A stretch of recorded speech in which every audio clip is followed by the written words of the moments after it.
दोस्तों, क्या आप भी अपनी जिंदगी अपने हिसाब से जीते हैं, या आप भी एक कठपुतली की तरह हैं जो दूसरों के इशारों पर नाचते रहते हैं? बात भले ही आपको कड़वी लगे, लेकिन ये सच है। हम कैसे जिएंगे ये हम निर्धारित नहीं करते, बल्कि हमारा जीवन दूसरों के इशारों पर निर्भर होता है। आपने देखा होगा कि आप खुद भी दूसरों की नजर में अच्छा बनने के लिए, दूसरों पर प्रभाव डालने के लिए कुछ न कुछ ऐसा कार्य जरूर करते होंगे जिससे वे लोग खुश हो जाएं, जिससे उन लोगों को आपका कार्य पसंद आए, जिससे आप उन लोगों की नजर में महान बन सके और लोग आपसे कहे कि तुम महान हो, तुम बहुत अच्छे हो। लेकिन वास्तविकता तो यही है कि आप चाहे अच्छा काम करें या बुरा, वो सभी कार्य दूसरों के लिए ही होते हैं, क्योंकि हम में से अधिकतर लोग अपने कार्यों को दूसरों को दिखाने में लगे रहते हैं।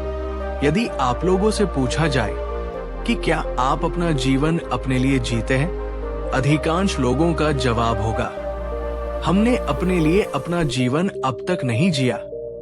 क्योंकि हम में से हर कोई अपने कार्य केवल दूसरों को दिखाने के लिए करता है, और यही कारण है कि हम में से हर कोई अधूरा ही मर जाता है।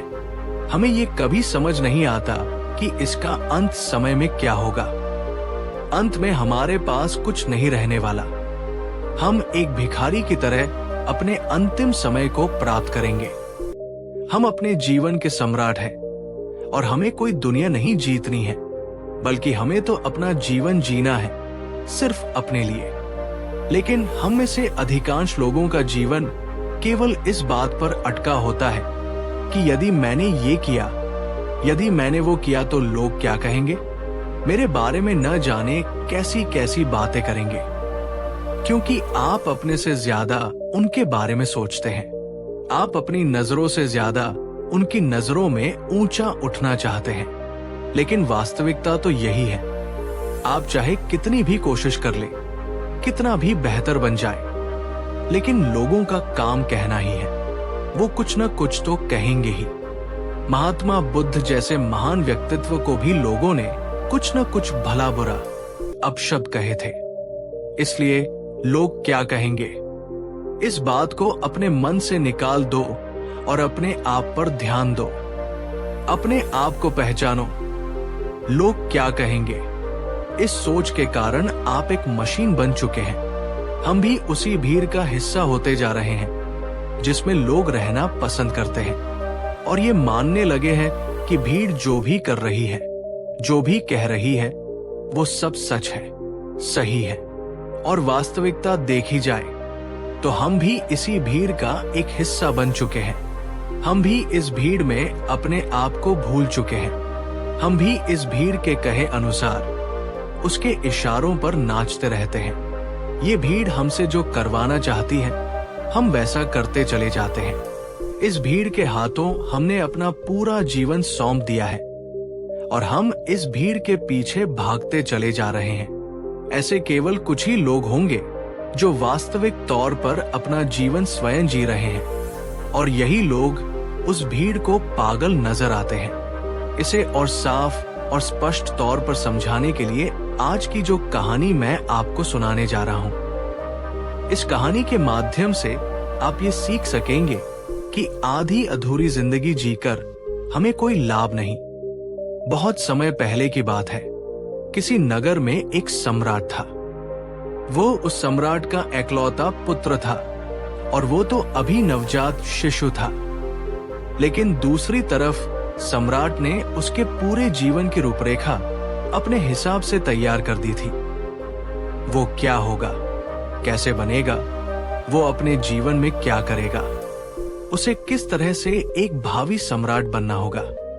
लेकिन वो सम्राट ये भूल चुका था कि हम में से हर एक व्यक्ति अलग रूप, रंग और अलग व्यवहार के साथ पैदा होता है, और वही हमारे जीवन की धारा होती है, एक नदी की तरह साफ और स्वच्छ।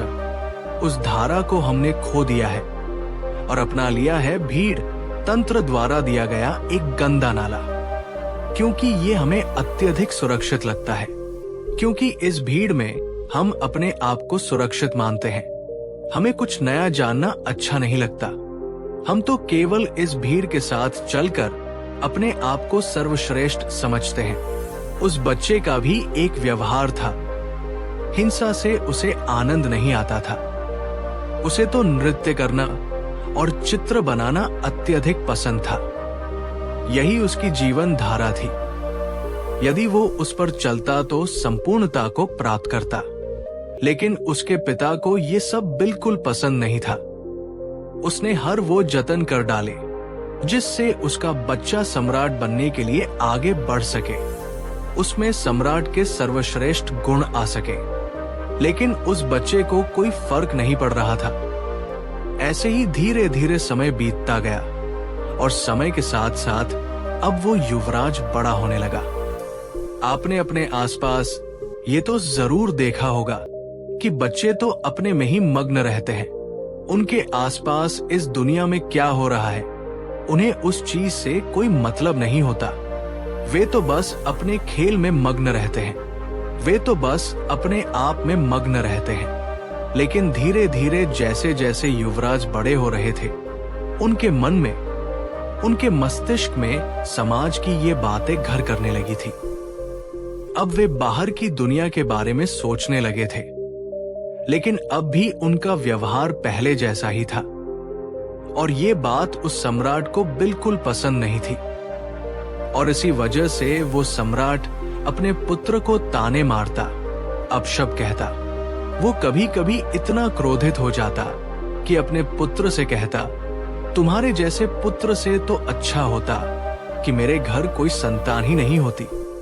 क्या तुम जानते हो, जब लोग ये सुनते हैं कि तुम्हारा पुत्र नृत्य करना पसंद करता है, चित्र बनाना पसंद करता है, तो लोग मुझ पर कितना हंसते हैं, मुझ पर क्या बीतती है। क्या तुम जानते हो वो मेरे बारे में कैसी कैसी बातें करते हैं, और ये सब तुम्हारी वजह से है। उसके बाद युवराज ने निश्चय किया कि वो अपने पिता की बातों का पालन करेगा। वो अपने पिता की आज्ञा का पालन करेगा। उसके पिता जैसा उसे बनाना चाहते हैं, वो वैसा बनकर रहेगा। एक बार जब उसके पिता खुश हो जाएंगे तो वो वापस अपने साधारण जीवन को जीने लगेगा। एक दिन की बात है, वो युवराज अपने राज्य में भ्रमण कर रहा था कि तभी उसकी नजर एक युवती पर पड़ी। वो युवती अत्यधिक सुंदर थी, जिसके प्रति युवराज आकर्षित होते चले जा रहे थे। उस युवती को देखकर युवराज के मन में प्रेम उमड़ने लगा। उस युवती को देखकर वो अपने राजमहल बुलाता है और उसके सामने तरह तरह के हीरे जवाहरात के ढेर लगा देता है। फिर युवती से कहता है, मैं तुमसे प्रेम करता हूं और मैं तुमसे विवाह करना चाहता हूं। ये सब कुछ तुम्हारा है, बस मेरे विवाह के प्रस्ताव को स्वीकार कर लो। इस पर वो युवती क्रोधित होकर युवराज से कहती है, मैं आपसे प्रेम नहीं करती। भला ये कंकड़ पत्थर लेकर मैं क्या करूंगी? यदि तुम सच में मुझसे प्रेम करते हो तो मुझे तुम्हारी सबसे प्रिय चीज चाहिए। क्या तुम मुझे दे सकोगे? युवराज कहता है, सुंदरी, जो कुछ तुम चाहो मैं तुम्हें देने के लिए तैयार हूं। तब वो युवती कहती है, मैं तो एक साधारण सी युवती हूं और मैं आपसे भी यही चाहती हूं। क्या आप मेरे साथ एक साधारण युवक बनकर जीवन व्यतीत कर पाएंगे? क्या मेरे साथ एक सामान्य जीवन जी सकेंगे? क्या अपना ये राजपाट, ये शानो शौकत छोड़ सकोगे? फिर वो युवती कहने लगी, हे युवराज, ये आपकी धन दौलत, ये आपका साम्राज्य, हमारी जिंदगी में कुछ ऐसा है कि धन दौलत, मान सम्मान और पद प्रतिष्ठा ही प्रेम की कसौटी बन जाते हैं। आपने तो देखा ही होगा, जिसके पास जितनी ज्यादा धन दौलत होती है, मान सम्मान होता है, लोग हमेशा उसके साथ खड़े रहते हैं, उसका सम्मान करते हैं। लेकिन ये सब सच नहीं होता। वास्तविक तौर पर वे लोग उस धन दौलत के अधीन होते हैं, उसका सम्मान कर रहे होते हैं, उस राजपाट का, उस प्रतिष्ठा का, उस मान सम्मान का, जो कि एक दिखावा है, एक झूठ है। और इन सभी झूठों के पीछे हम अपना पूरा जीवन यूं ही व्यतीत कर देते हैं। हम सब इनके पीछे भागते रहते हैं, फिर चाहे वो कोई गरीब हो या फिर कोई अमीर, लेकिन आखिरी सांस तक ना तो कोई गरीब से प्रेम करता है और ना ही अमीर से। यदि आप किसी को धन दौलत मान सम्मान दिखाएंगे तो वे अवश्य ही आपकी झूठी तारीफ करेंगे, आपके झूठे सम्मान के लिए तैयार रहेंगे।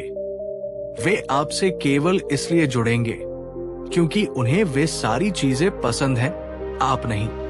उस युवती की ये सारी बातें सुनकर युवराज एक बार फिर से सोच में पड़ जाता है और कुछ देर बाद वो उस युवती से कहता है, मैं तुम्हारे साथ चलने के लिए तैयार हूं। जैसा तुम चाहती हो, मैं एक साधारण जीवन जीने के लिए तैयार हूं।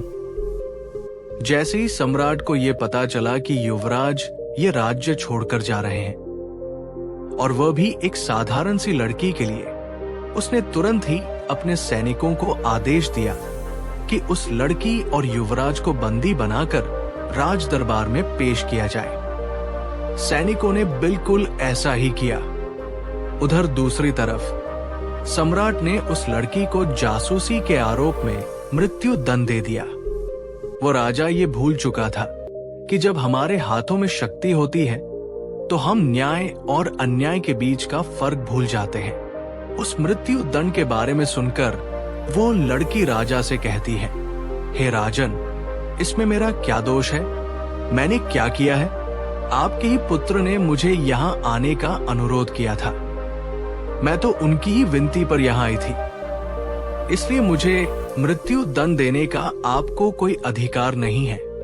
उधर युवराज भी अपने पिता को समझाने का हर मुमकिन प्रयास करता है, लेकिन उसके पिता मानने को तैयार नहीं होते।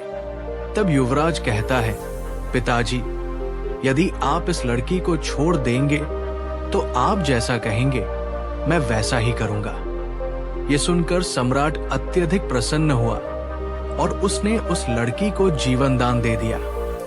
उसके बाद सम्राट ने अपने राजकुमार का विवाह एक दूसरी राजकुमारी के साथ कर दिया। वो राजकुमारी बहुत ही महत्वाकांक्षी थी।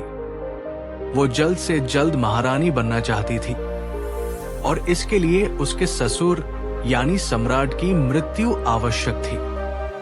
महत्वाकांक्षाएं जब प्रेम की जगह ले लेती हैं, तो जीवन में केवल दुख ही दुख होता है।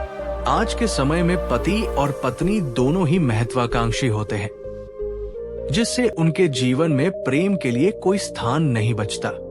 आगे राजकुमारी कहती है, अब आपके पिता बूढ़े हो चुके हैं, अब आपको ही इस राज्य का भार संभालना चाहिए। अब वो इतने बूढ़े हो चुके हैं कि उनसे ये राजपाट नहीं संभल रहा। राजकुमार राजकुमारी की बातों से सहमत हो जाता है, लेकिन उसे ये पता नहीं था कि मन ही मन वो अपने पिता से नाराज है और क्रोध को पाल रहा है। वो तुरंत ही अपने पिता के पास जाकर कहता है, पिताजी, अब आप वृद्ध हो चुके हैं, आपको अब आराम करना चाहिए। आप मुझे सम्राट घोषित कर दीजिए। इस पर सम्राट मुस्कुराकर कहता है, बेटा, तुम जिस दिन इसके काबिल हो जाओगे, मैं स्वयं ही तुम्हें इस राज्य का सम्राट घोषित कर दूंगा। धीरे धीरे समय बीतता है। राजकुमार के मन में जो क्रोध था वो अब द्वेष और षड्यंत्र में बदल चुका था। उसके मन में जो क्रोध पल रहा था वो अब एक चिंगारी से आग का रूप ले चुका था। वो मन ही मन अपने पिता का दुश्मन बन चुका था। इधर राजकुमारी ने एक योजना बनाई। उस समय पड़ोसी राज्य के राजा ने इस राज्य पर आक्रमण कर दिया था और इसी युद्ध के दौरान राजकुमारी चाहती थी कि सम्राट मृत्यु को प्राप्त हो जाए। इस युद्ध के दौरान राजकुमारी ने कुछ ऐसा उपाय किया था कि जब सम्राट अकेले पड़ जाएं, तो पीछे से उन पर वार किया जाए। इस दौरान युवराज ने सोचा, यही सबसे सही मौका है, मैं अपने पिता के पीछे वार कर देता हूं और पूरा राज्य फिर मेरा होगा। जैसे ही युवराज ये सोच रहा था, तभी पीछे से एक दुश्मन ने युवराज पर वार किया। लेकिन तभी सम्राट ने उस वार को अपनी छाती पर ले लिया। वो तलवार सम्राट के सीने को चीरती हुई आर पार हो गई और सम्राट जमीन पर गिर गया। ये देखकर युवराज के हाथों से तलवार छूट गई। उसने तुरंत ही अपने पिता को अपने घोड़े पर उठाया और वहां से निकल गया। रास्ते में सम्राट ने अपने बेटे से कहा, बेटा, अब तुम काबिल हो चुके हो और मैं तुम्हें इस राज्य का सम्राट घोषित करता हूं। तुम जैसे वीर योद्धा पर मुझे गर्व है। इतना कहकर वो सम्राट वीरति को प्राप्त हो गया। अपने पिता के मुख से ये सारी बातें सुनकर युवराज का मन पिघल गया। उसके मन में जो क्रोध था वो पूरी तरह करुणा में बदल गया। तब उसे एहसास हुआ कि वो अपने पिता से प्रेम करता है, न कि नफरत। उसे आत्मग्लानि होने लगी।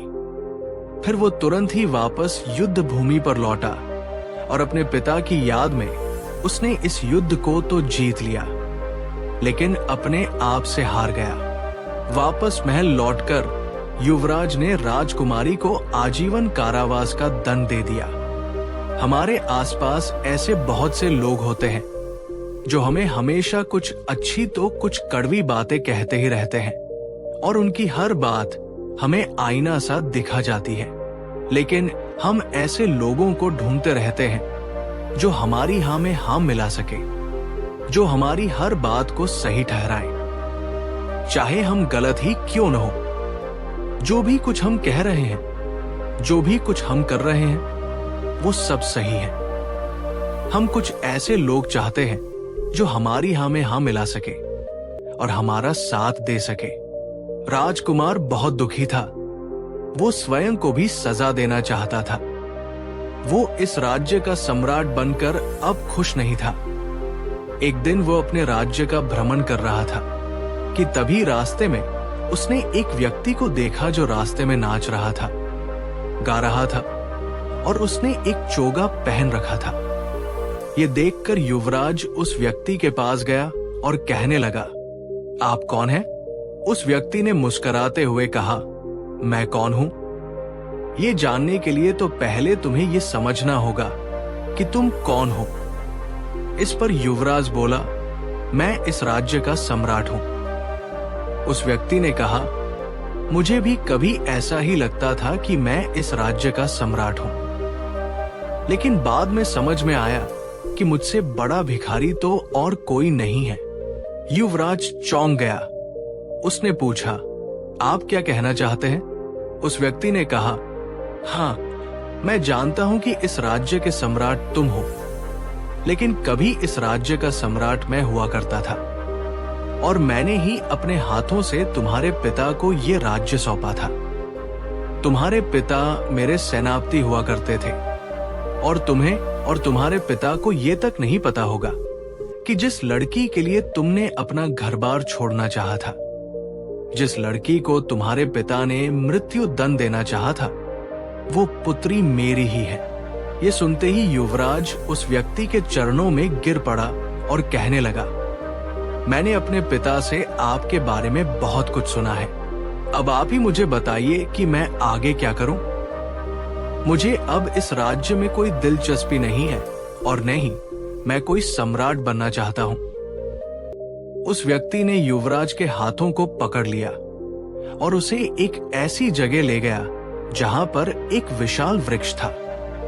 उसने वृक्ष की ओर इशारा करते हुए कहा, इस वृक्ष को देखो।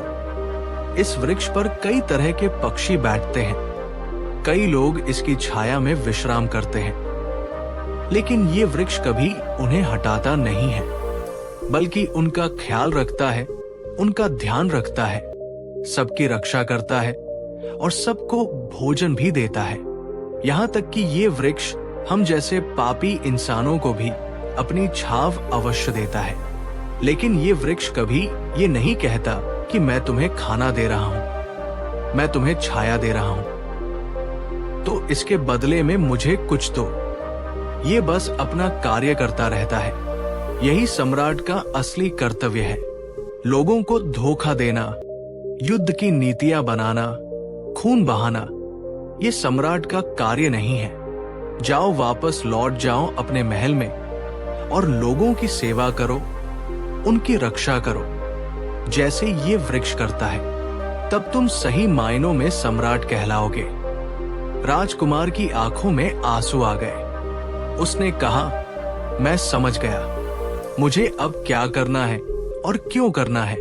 उस व्यक्ति ने कहा, अपने आप को पहचानो, अपनी खुशी को पहचानो। जिसमें तुम्हें खुशी मिलती है वही कार्य करो। हम सब तो भटक चुके हैं और इस काल्पनिक दुनिया में भटकते चले जा रहे हैं, जहां हर कोई हर किसी को बांधना चाहता है, अपने कब्जे में रखना चाहता है, अपने नीचे रखना चाहता है। जब तुम ध्यान से अपने आप को देखोगे, अपने आप को समझोगे, तब तुम्हें ये एहसास होगा कि हमारे विचार हमारे हैं ही नहीं, हमारी सोच हमारी है ही नहीं। हम जिस धर्म में पैदा होते हैं, हम तो उसी धर्म के बन जाते हैं। क्या तुमने कभी ये सोचा है कि ऐसा क्यों है और ऐसा कौन है जो हमें इस तरह से बना रहा है? वास्तविकता तो यही है कि ईश्वर ने किसी भी धर्म या किसी भी जाति को नहीं बनाया है। ये तो हमारी बनाई हुई व्यवस्थाएं हैं, जिन्हें हम बस एक दूसरे को दिखाना चाहते हैं। हम तो दिखावे की जिंदगी जी रहे हैं। इसी कारणवश हमें भीड़ अच्छी लगती है और हम भीड़ में अपने आप को सुरक्षित मानते हैं। जो भीड़ कहती है वो हमें सही लगता है। जैसा भीड़ कहती है हम वैसा करते चले जाते हैं। लेकिन जो व्यक्ति भीड़ की बातों को नकार देता है, जो व्यक्ति भीड़ की हाँ में हाँ नहीं मिलाता, भीड़ उसे नापसंद करती है। वो व्यक्ति जो कहता है कि मैं किसी धर्म या जाति से नहीं हूं, उसे लोग मूर्ख समझते हैं, पागल कहते हैं, क्योंकि भीड़ अपनों को ही अपना समझती है। जो उनसे अलग हो जाते हैं वे उनके दुश्मन बन जाते हैं। राजकुमार को उस व्यक्ति की सारी बातें बहुत गहराई से समझ में आ चुकी थी। उसने उस व्यक्ति को प्रणाम किया और वापस अपने राजमहल लौट आया। जब वो वापस आया तो उसके मन में करुणा थी, प्रेम था। उसके मन में जीवन को सही ढंग से जीने का एक नया मार्ग था। उसे ये समझ में आ चुका था कि उसे अब क्या करना है और क्यों करना है, वो कौन है। उसे इन सभी सवालों के जवाब मिल चुके थे। अगर आपको ये कहानी से कुछ भी सीखने को मिला हो या दिल को छू गई हो तो इसे जरूर शेयर करें, लाइक करें और हमारे चैनल ज्ञान जंक्शन को सब्सक्राइब करें, ताकि अगली कहानी जब आए तो आप भी उस यात्रा का हिस्सा बन सके। धन्यवाद।